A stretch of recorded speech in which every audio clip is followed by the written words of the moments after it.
أما بعد فأعوذ بالله من الشيطان الرجيم. بسم الله الرحمن الرحيم. فأما اليتيم فلا تقهر وأما السائل فلا تنهر وأما بنعمة ربك فحدث. صدق الله العظيم.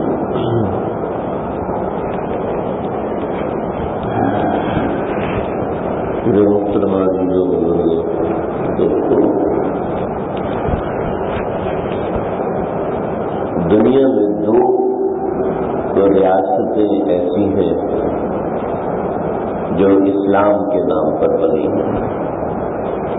ایک ریاست مدینۃ المنورہ، مدینۃ النبی صلی اللہ تعالی علیہ وسلم، ایک یہ ریاست ہے اور ایک ریاست پاکستان ہے.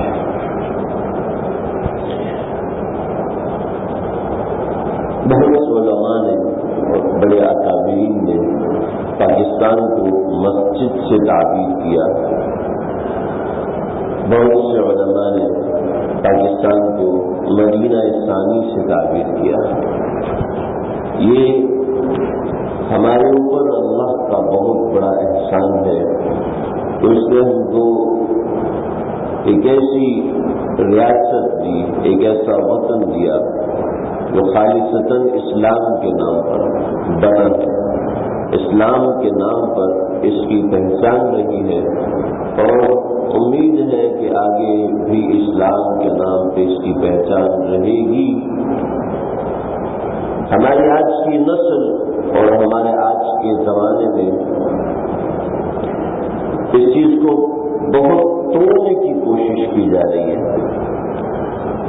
اور ہمارا 70-80% طبقہ وہ اس کوشش میں مصروف ہے کہ نسبت اسلام کو کم کیا جائے، ختم کیا جائے، کچھ جان بوجھ کر اور کچھ ناسمجھی میں. ہمارے ایک جاننے والے، انہوں نے ان کے 4 بیٹے تھے اور 4 بیٹوں میں انہوں نے ایک عہد کیا ہوا تھا کہ میں اپنے ایک بچے کو عالم بناؤں گا. بڑی لفظ اور ایک ایک حرف اس کہانی کا حقیقت ہے. ابھی اچانک سے مجھے یاد آئی، اس لیے میں عزم کیا تو اپنے جو ان کے بچے تھے ان سب کو انہوں نے محنت کیا اور کوشش کیا، اچھی تعلیم دلوائی اور جو ان کا چوتھا بیٹا تھا اس کے لیے انہوں نے انتظام کیا کہ وہ حفظ قرآن کرے. چنانچہ اس نے حفظ قرآن مکمل کیا اور پھر اس کے بعد اپنے مدرسے میں داخلے کے لیے میٹرک ضروری ہے، اس کو میٹرک کروایا اور اس کے بعد اس کو مدرسے میں لے کر گئے. تو مدرسے میں بڑے اچھے سورسز تھے. انہوں نے مدرسے میں داخلے کے لیے گئے اور داخلہ ہونے کے قریب تھا کہ مدرسے کے بڑے نے ان کے والد کو بلایا. چلیں گے آپ ماشاء اللہ بہت اہتمام کر رہے ہیں، ساری زندگی آپ نے دنیا میں لگائی، آپ ماشاء اللہ آپ اپنی اولاد کو دین پر لگا رہے ہیں، اس کی بڑی خوشی ہو رہی ہے. لیکن آپ نے اپنے بچے سے رائے دی ہے.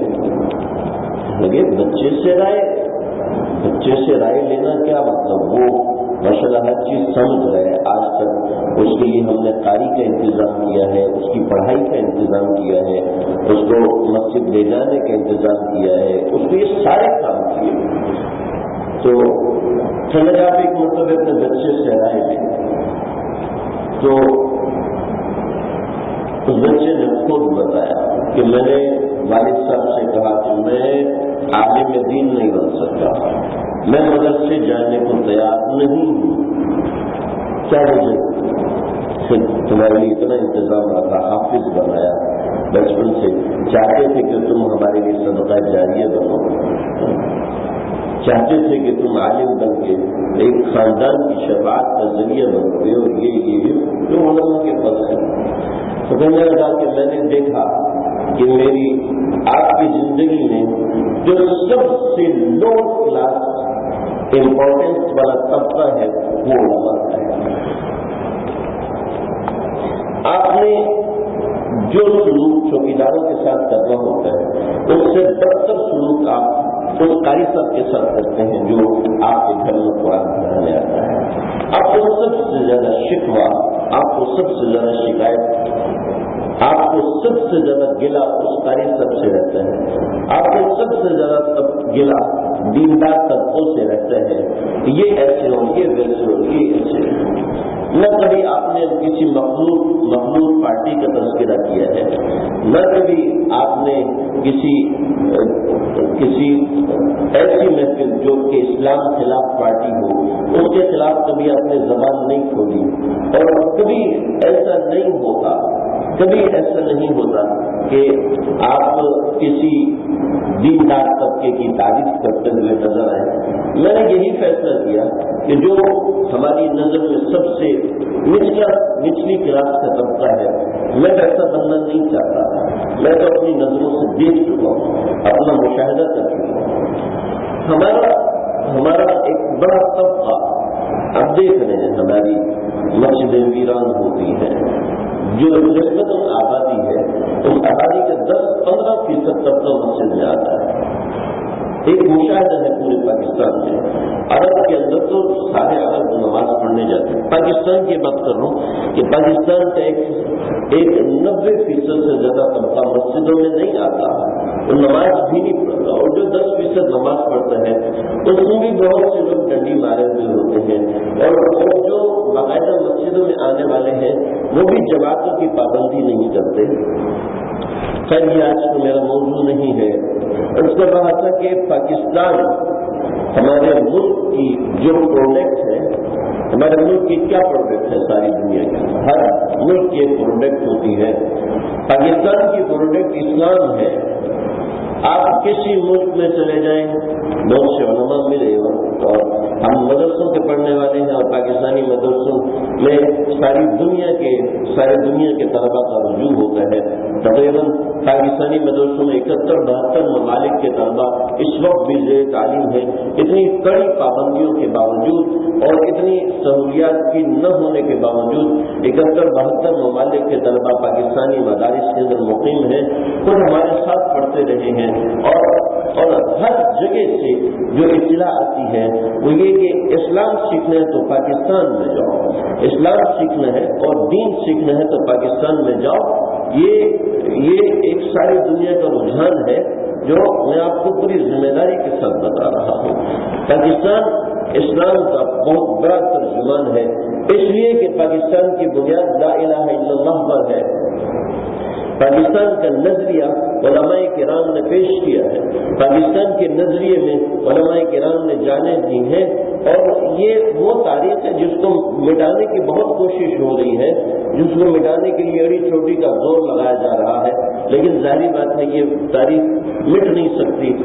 بڑے ہماری یہ جو ہمارے اسکول اور کالجوں کے اندر جو تاریخ پڑھائی جاتی ہے اس تاریخ کے اندر محمود غزنوی جیسے بادشاہ کو لٹیرا کہا جاتا ہے. محمود غزنوی جیسے عالم دین کو، اللہ والے کو لٹیرا کہا جاتا ہے. حالانکہ صحیح تاریخ کچھ اور ہے.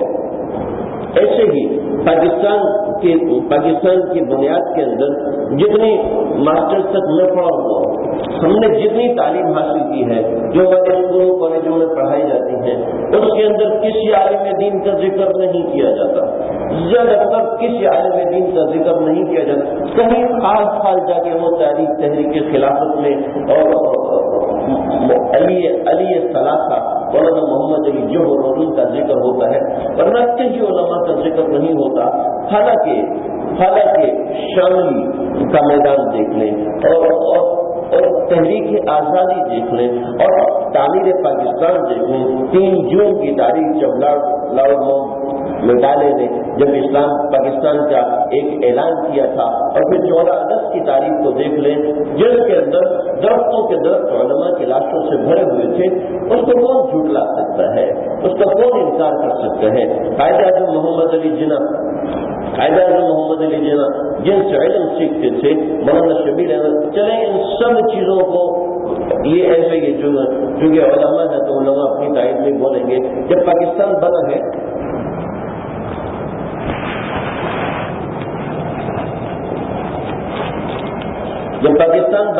اور پاکستان بننے میں مشرقی پاکستان اور مغربی پاکستان یہ دو پاکستان تھے، اور ان دونوں پاکستانوں میں جھنڈا کس نے لہرایا تھا؟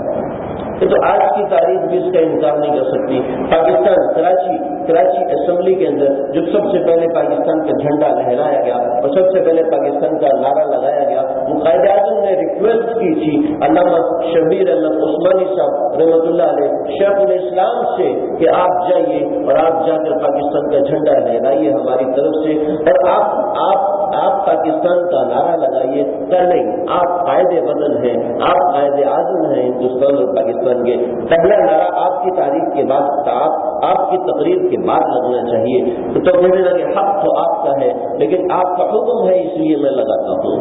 یہ نواب لیاقت علی خان اور قائد اعظم محمد علی جناح جو پاکستان کے ابتدائی بانیوں میں سے ہیں، آپ جائیں اور دارالعلوم کراچی اور وہاں علماء کرام سے تعریف پوچھیں کہ دیوبند کے اندر ایک بڑے علماء کے طبقے نے استعفیٰ پیش کیا کہ ہم پاکستان کے لیے کام کرنا چاہتے ہیں، اور صدر مدرس اور صدر مفتیوں کے استعفوں کو قبول کیا گیا کہ ہاں ہماری طرف سے اجازت ہے آپ پاکستان کے لیے کام کریں. شیخ الاسلام علامہ شبیر احمد عثمانی صاحب رحمۃ اللہ علیہ فرمانے لگے، جب انہوں نے پہلی تقریر کی ہوا یہ کہ جو ہمارا خیبر پختونخوا ہے، خیبر پختونخوا کے ایک نگران نے نعرہ لگایا کہ جب پاکستان بن رہا ہے تو آپ پاکستان کو الگ بنائیں اور ہم پختونستان کو الگ بنائیں گے. تو دو وطن نہیں بلکہ تین وطن بنیں گے اور یہ پختونستان الگ بنے گا. قائد اعظم پریشان ہوئے اور علامہ شبیر احمد عثمانی صاحب سے درخواست کی کہ آپ جائیے اور وہاں جا کے کام کیجیے اور وہاں جا کے بات کیجیے. چنانچہ علامہ شبیر احمد عثمانی صاحب، حضرت مفتی اعظم پاکستان حضرت مفتی شفیع صاحب رحمۃ اللہ علیہ، یہ سارے 1940 کے بعد گئے اور پورے خیبر پختونخوا جو ابھی تک صوبہ سرحد کہلاتا تھا اور یہ خیبر پختونخوا بن گیا ہے، وہاں جا کے پوری تحریک چلائی اور فرماتے ہیں کہ میں نے ہر تقریر میں کہا کہ میری عمر اتنی زیادہ ہو گئی ہے اور بیماریاں اتنی زیادہ ہو گئی ہیں کہ میں ایک مسجد اور مدرسہ نہیں چلا سکتا، لیکن یہ ایک اتنی مقدس سرزمین بن رہی ہے، اس سرزمین کے قیام کے لیے میں اس بیماری کے اندر، اس بڑھاپے کے اندر کوششیں کر رہا ہوں، محنتیں کر رہا ہوں تاکہ ایک مملکت خداداد، مملکت پاکستان کا عمل وجود میں آئے. چنانچہ خیبر پختونخوا میں مولانا شبیر احمد عثمانی صاحب شیخ الاسلام نے ریفرینڈم کروایا اور پھر پاکستان کے حق میں خیبر پختونخوا شامل ہوا. ورنہ آپ دیکھیں کہ پاکستان میں جو 5 دریا نکل رہے ہیں اور پاکستان میں جو پنجاب بن رہا ہے اور پھر اوپر سے سیچن گلیشیئر ہے جو پاکستان کی دفاعی لائن ہے اور یہ سارا کا سارا پاکستان چاروں طرف سے خطرے میں آ جاتا اور کچھ ہی برسوں میں اس کا وجود ختم ہو جاتا، جو جیسے کہ بنگال کا وجود ختم ہوا، پاکستان سے الحاق ختم ہوا. ایسے تو ان علماء کی محنتوں کو ایک لمبی فہرست ہے علماء کی محنتوں کی. 70 قابل ذکر علماء ہیں جن کے بارے میں باقاعدہ کتابیں لکھی گئی، جنہوں نے باقاعدہ پاکستان کے لیے کام کیا. علامہ اقبال جن کا نام مشرق وسطی اور بلکہ شاعر مشرق تو ہم کہتے ہیں، اگر مانا جائے تو شاعر مشرق، مغرب، شمال، جنوب، اتنا بڑا شاعر آیا ہے کہ انڈونیشیا جو پچھلے کچھ برسوں پہلے تقریباً 10-20 برس پہلے انہوں نے آزادی کی تحریک چلائی تو ان کی صدر کی تقریر ہے انڈونیشین زبان کے اندر اس کا ترجمہ ہوا اور انہوں نے بتایا کہ ہم نے جو اپنی تحریک چلائی ہے تو ہم نے تحریک کے لیے جو تقریریں تیار کی ہیں وہ ہم نے آپ کے قائد اعظم محمد علی جناح کے خطبات کا ترجمہ کیا ہے اپنی زبان کے اندر اور علامہ اقبال کے بال جبریل اور دیگر کتابوں کے اپنی زبانوں میں ترجمے کیے ہیں اور پھر ہم نے تحریک آزادی چلائی ہے. ان کو تیار کرنے والے ان لوگوں کو تیار کرنے والے جائے دیکھیں علامہ اقبال کی نوشت پڑھیے اور اس کے اندر علامہ اقبال نے خود لکھا ہے احمد علی لاہوری کے ساتھ جو ان کی مجالس ہوتی تھی، احمد علی لاہوری کی مجالس کے اندر احمد علی لاہوری رحمۃ اللہ علیہ اور عطا اللہ شاہ بخاری رحمۃ اللہ علیہ، ان کی احمد علی لاہوری عطا اللہ شاہ بخاری رحمۃ اللہ علیہ جو کہ ہندوستان کے مقرر اعظم تھے، ان کی تقریروں سے ان کے معاملات سے متاثر ہوئے اور وہ ڈیلیٹ کی ڈگری حاصل کر کے ہندوستان میں آیا تو ایک واحد شخص تھا ہندوستان میں جس نے ڈیلیٹ کی ڈگری حاصل کی تھی، وہ خود اپنی کتابوں میں لکھا کہ اگر میں نے ہندوستان کے اندر مدارس کو اور علماء کے وجود کو نہ پاتا تو میں دیکھ رہا تھا کہ کچھ وقت کے بعد ہندوستان بھی اسپین میں تبدیل ہو جاتا، ہندوستان بھی اندلس میں تبدیل ہو جاتا کہ اندلس کے اندر اسلام کی ایسی زبردست تاریخ ہے کہ آج بھی وہاں پر اسلام کے بڑے بڑے نام و نشان ملتے ہیں، اور آج بھی طارق بن زیاد نے جو حملہ کیا تھا اور ایسا زبردست کارنامہ کیا کہ پورا کا پورا اسپین مسلمان ہوا اور اسلام کا ایک مرکز بنا، لیکن آج چونکہ علماء اور مدارس وہاں پر نہیں ہے، لہذا وہاں پر اسلام ناپائید ہوتا جا رہا ہے، یہ مسلمانوں کا وجود کم سے کم ہوتا جا رہا ہے، اسلام کو وہاں پر پسپا کر دیا گیا، مسلمانوں کو وہاں پسپا کر کے ختم کر دیا گیا۔ تو ہندوستان میں اگر مدارس نہ ہوتے، یہ علامہ اقبال کے الفاظ ہیں کہ اسلام کا پاکستان کے اندر ہندوستان میں بھی یہی حشر ہوتا۔ تو ان کی تربیت کرنے والے، ان کو آگے لے کے آنے والے علماء تھے، ان کو آگے لے کر آنے والے، پاکستان کے لیے کوششیں کرنے والے۔ فرماتے ہیں مجدد ملت حضرت مولانا اشرف علی تھانوی صاحب رحمۃ اللہ علیہ فرماتے ہیں کہ میں جب ٹرین ایک مسلمانوں کی ریاست کے پاس سے گزرتی ہے تو میرا جی چاہتا ہے کہ مسلمانوں کی ایک الگ ریاست ہوگی۔ نظریہ پاکستان کو سب سے پہلے شیخ الاسلام حضرت مفتی تقی عثمانی صاحب دامت برکاتہم فرماتے ہیں، اکثر بات یہ ہے کہ نظریہ پاکستان کو سب سے پہلے پیش کرنے والے علماء کرام میں حضرت مجدد ملت حضرت مولانا اشرف علی تھانوی صاحب ہیں، جن کے نظریہ پاکستان کو لے کے آگے تہذیب چلی اور آگے معاملات بڑھے اور پاکستان کا عمل وجود میں آیا۔ حضرت تھانوی رحمۃ اللہ علیہ نے اس مشن کی سرپرستی کی ہے۔ خود قائد اعظم محمد علی جناح نے فرمایا، سر بہرحال میں آج جو چیز عرض کرنا تھی میں اس کی طرف آتا ہوں کہ جشن آزادی کو منانے کا یہ طریقہ نہیں ہے کہ لائٹیں بند کر دی جائیں اور فائرنگ کی جائے اور ڈھول باجا کیا جائے، دھمال مچایا جائے، یہ جشن آزادی نہیں ہے، بلکہ یہ تو اسلام کا مذاق اڑانا ہے، یہ تو آزادی کا مذاق اڑانا ہے، بتانا ہے کہ ابھی بھی ہم انگریزوں کے غلام ہیں، ابھی بھی ہم کفار کے غلام ہیں۔ بات یہ تھی کہ ریاست چونکہ مسلمانوں سے چھینی گئی تھی تو چاہیے یہ تھا کہ مسلمانوں کو ہی واپس دی جاتی، لیکن یہ ظلم مسلمانوں کے اوپر ہو رہا تھا۔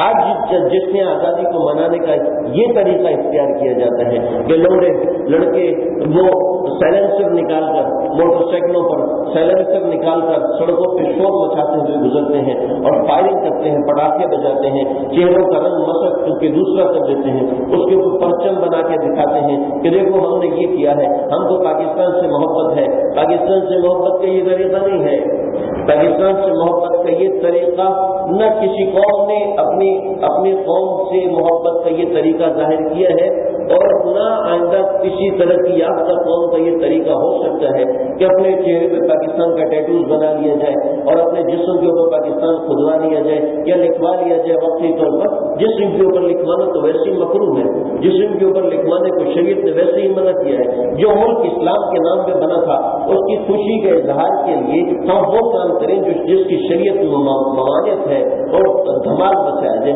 میوزک چلایا جائے، تو یہ آزادی ہے، اس کو آزادی نہیں کہتے۔ اگر جب اس چیز سے منع کیا جاتا ہے تو بتایا جاتا ہے کہ یہ علماء تو ہماری آزادی کے دشمن ہیں، قرآن مجید تو ہماری آزادی کا دشمن ہے۔ نظر آزادی ہی قرآن نے پیش کیا ہے۔ پاکستان کی بنیاد میں جو بڑی زبردست بات رکھی گئی تھی ہندوؤں کے خلاف کہ دو قومی نظریہ ہو، دو قومی نظریہ ہو. ہندو الگ قوم ہے اور مسلمان الگ قوم ہے. ہندوستان ہندوؤں کا الگ نظریہ ہے اور مسلمانوں کا ایک الگ نظریہ ہے.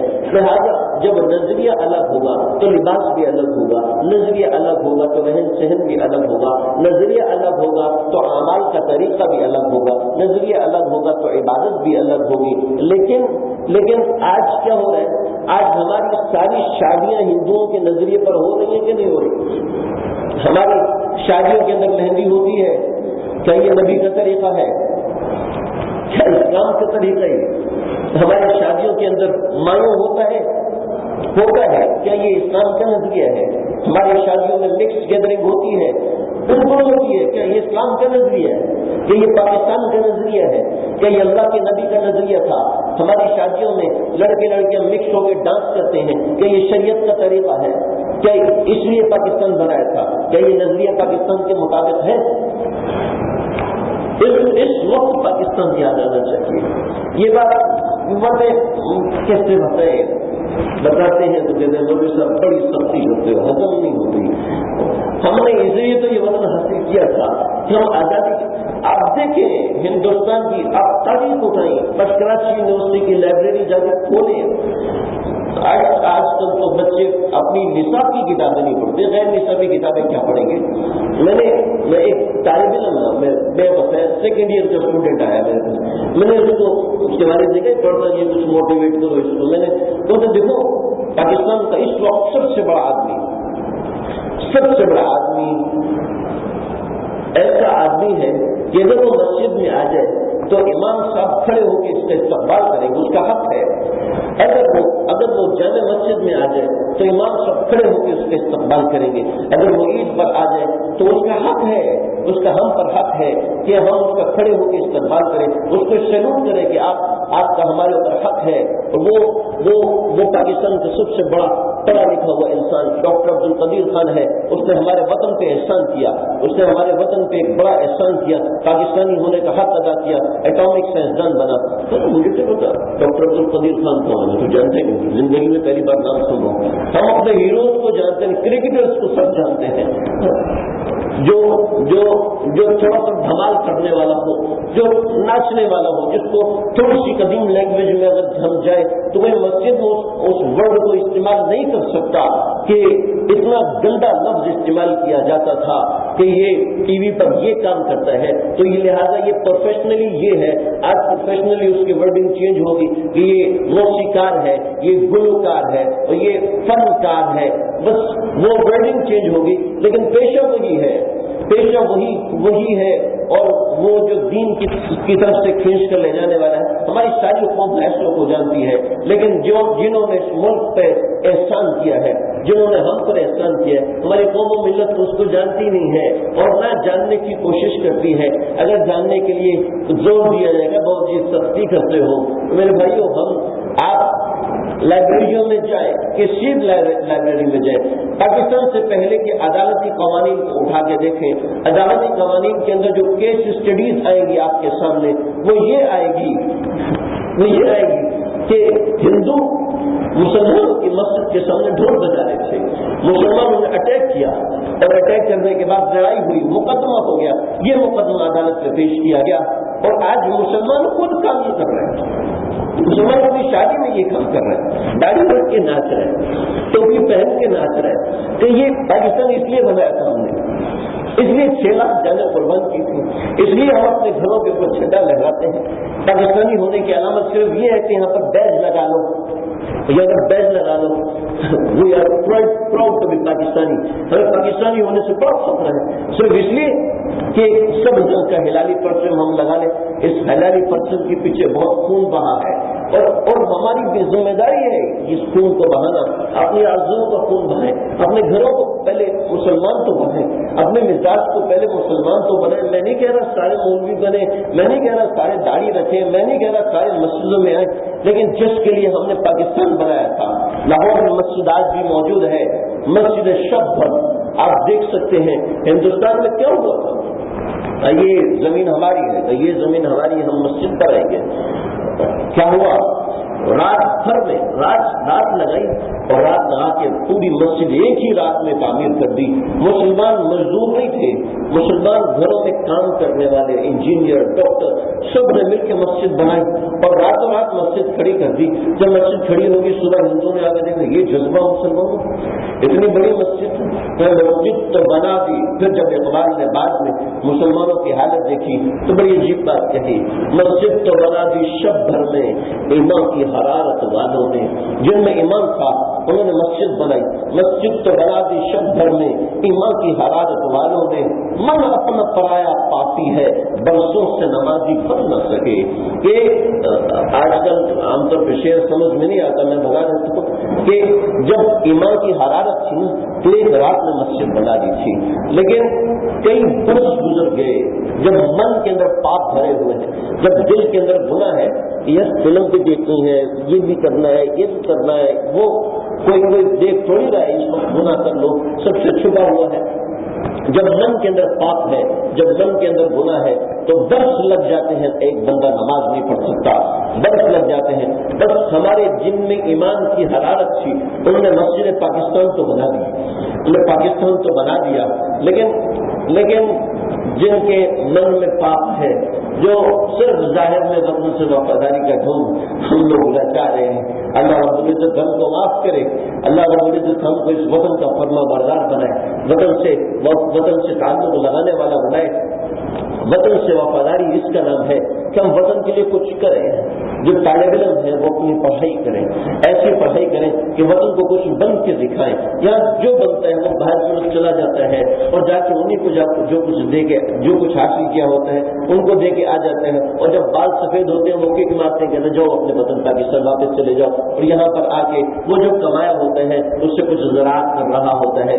جو پڑھنے والے ہیں وہ پڑھیں، لیکن اس وطن کی جو ضروریات ہے اس کو پورا کریں. اور اگر کوئی ایسا نہیں کر سکتا تو بہت لمبی بات ہے، وقت ختم ہو گیا. اگر کوئی ایسا نہیں کر سکتا کم از کم اس وطن کو گالیاں نہ دیں. پاکستان نے ہم کو کیا دیا ہے؟ پاکستان سے ہم کو حاصل کی تھرڈ کلاس کنٹری ہے پاکستان ہے. پاکستان سے تھرڈ کلاس کنٹری. بھائی آپ تھرڈ کلاس ہے تو آپ رہتے کیوں ہو؟ آپ یہاں پیدا کیوں ہو؟ ہم نے اس مٹی میں جنم لیا ہے، ہم نے اس مٹی میں پیدا ہوئے ہیں، ہم نے اسی مٹی میں جانا ہے. کم از کم اس کو برا بنا نہ کہیں. اور حکمران برے آتے ہیں، لوگ برے آتے ہیں، سسٹم خراب ہوتے ہیں. سسٹم ہم سے اور آپ سے بنتا ہے، سسٹم ہم نے اور آپ نے بنانا ہے. ہم آج سے سسٹم شروع کریں اور آج سے اپنا سسٹم صحیح کرنا شروع کریں. دیکھیں ایک آدمی چاہتا ہے کہ سب لوگ سفید کپڑے پہنے تو پہلے اس کو خود سفید کپڑے پہننے چاہیے. ایک آدمی چاہتا ہے کہ سب لوگ ٹوپی پہنے تو پہلے اس کو خود ٹوپی پہننی چاہیے. وہ دوسروں کو تقسیم کرے، تم بھی ٹوپی، تم بھی ٹوپی، تم بھی ٹوپی پہنے. پہلے ہم چاہتے ہیں وطن ترقی کرے، اپنے آپ کو ہم صحیح کریں. اللہ سمجھنے کے عمل کرنے کی توفیق عطا فرمائے. وآخر دعوانا الحمد للہ رب العالمین.